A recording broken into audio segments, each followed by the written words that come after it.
নমস্কার বন্ধুরা, আজ আমি তোমাদের সাথে শেয়ার করব পালং শাকের একটা রেসিপি। খুবই পরিচিত, আমরা সকলেই খেয়ে থাকি। তো দেখো, টাটকা পালং শাক, এখন কিন্তু শীষ পালং উঠে গেছে যেখানে, সেইখানে কিন্তু এইরকম পালং শাক। তো দেখো, পালং শাকগুলো আমি কেটে নিয়েছি, আর এই পালং শাকটা ভালো করে কেটে আমি কিন্তু ধুয়ে নিয়েছি। আর এই পালং শাক দিয়ে আজকে আমি ডাল করব। তো করব মুগ ডাল। তো সেই জন্য আমি পরিমাণ মতো মুগ ডাল নিয়েছি, আর প্রেশার কুকারের মধ্যেই এটা আমি একটু এখন ফ্রাই করে নিচ্ছি। হালকা একটু ভেজে নিলে কি হয়, মুগের ডাল খেতে কিন্তু বেশ লাগে।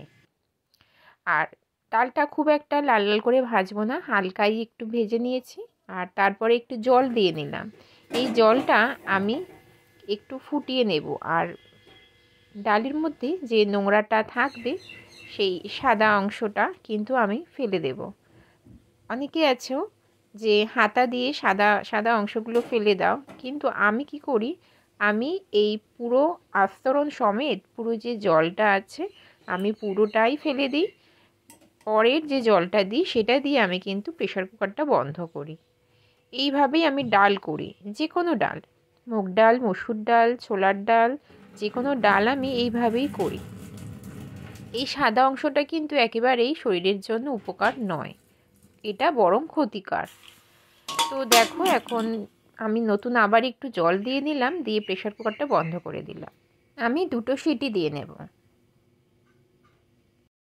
আর এদিকে কড়াই বসিয়ে দিয়েছি, আর আমি এখানে সামান্য একটু সর্ষের তেল দিয়ে নিলাম, আর একটা শুকনো লঙ্কা চিড়ে দিলাম, আর একটু সাদা জিরে দিয়ে নেব, গোটা জিরে।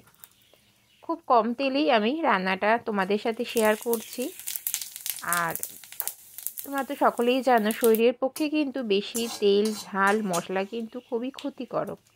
তো সেই জন্য যতটা কম তেলে রান্না করা যায় আর কি। তো এইভাবে মশলাটা ফোড়নটা দেওয়ার পরে আমি পালং শাকগুলো যে ধুয়ে রেখেছিলাম, তো সেই পালং শাকটা আমি এর মধ্যে দিয়ে দিলাম। পালং শাকটা কিন্তু খুব তাড়াতাড়ি নরম হয়ে যায়। তো আমি দেখো, দেওয়ার সাথে সাথেই কিন্তু পালং শাকটা একদম নরম হয়ে কমে গেল। আর যেহেতু আমি 2টো মানুষের খাবার করি, জানো আমরা হাজব্যান্ড ওয়াইফ 2জন, তো সেই জন্য যে কোনো রেসিপি করি না কেন পরিমাণে অনেকটাই কম হয়। তো দেখো, পালং শাকটা দিয়ে নাড়াচাড়া করেছি, আর দেখো পালং শাকটা কমে গেছে, একদমই কমে একদম একটুখানি হয়ে গেছে।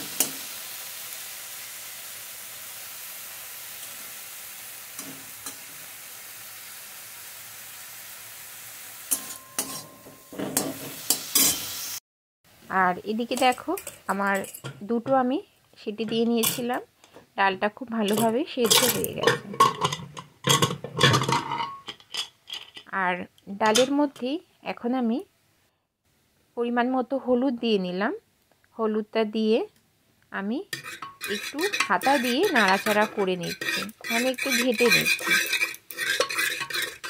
যে কোনো ডাল এইভাবে একটু হাতা দিয়ে বা যে কোনো একটা কিছু দিয়ে নাড়াচাড়া করে একটু ঘেটে ঘেটে নিলে কিন্তু স্বাদ ভালো হয়।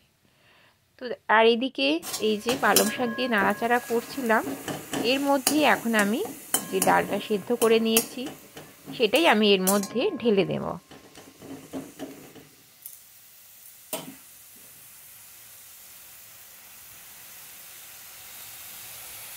কিছুক্ষণ নাড়াচাড়া করলাম, এখন আমি এর মধ্যে 1 চামচের মতন জিরে গুঁড়ো দিয়ে নিচ্ছি।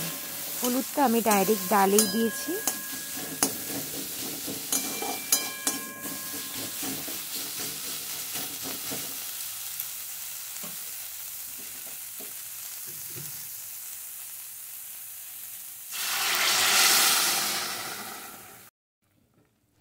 আর একটুখানি যে প্রেশার কুকারের মধ্যে আর একটু জল দিয়ে ভালো করে ধুয়ে আমি বাকি জলটাও দিয়ে নিলাম।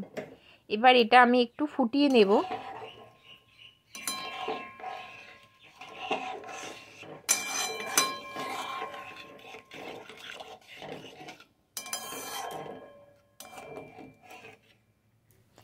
আর এখন আমি এতে একটু লবণ দেব, পরিমাণ মতো লবণ দিয়ে একটু নাড়াচাড়া করে নেব, আর ভালো মতো একটু ফুটিয়ে নেব এটা।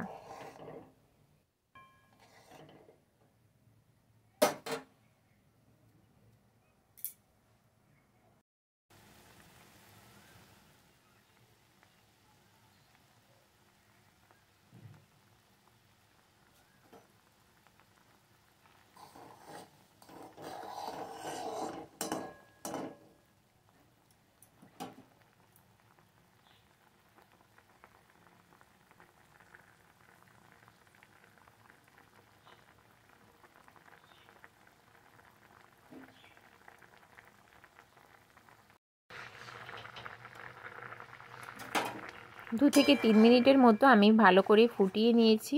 পালং শাকের ডাল কিন্তু আমার একদম রেডি হয়ে গেছে। বন্ধুরা, আজকের এই সিম্পল রেসিপিটা যদি তোমাদের ভালো লাগে প্লিজ আমার চ্যানেলের পাশে থেকে যেও, আর লাইক কমেন্ট শেয়ার করে সাবস্ক্রাইব করে অবশ্যই আমাকে এভাবে এগিয়ে নিয়ে যাও। আর দেখো, এখন প্রায় গরম পড়েই গেছে, তো তারপরেও আমি শীতকালের একটা সবজি দিয়ে কিন্তু তোমাদের সাথে রেসিপিটা শেয়ার করলাম। রেডি হয়ে গেছে একদম। আমি একটা বাটির মধ্যে এখন ডালটা নামিয়ে নিচ্ছি।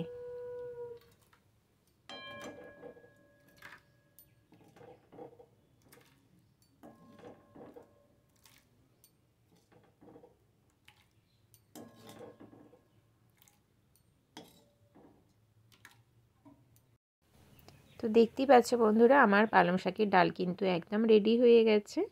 আজকের ভিডিওটা তোমাদের ভালো লাগলে প্লিজ আমার চ্যানেলের পাশে থেকো। আবারও বলছি, আজকের মতো এখানেই শেষ করলাম। তোমরা ভালো থেকো, সুস্থ থেকো। দেখা হবে নেক্সট ভিডিওতে। টাটা।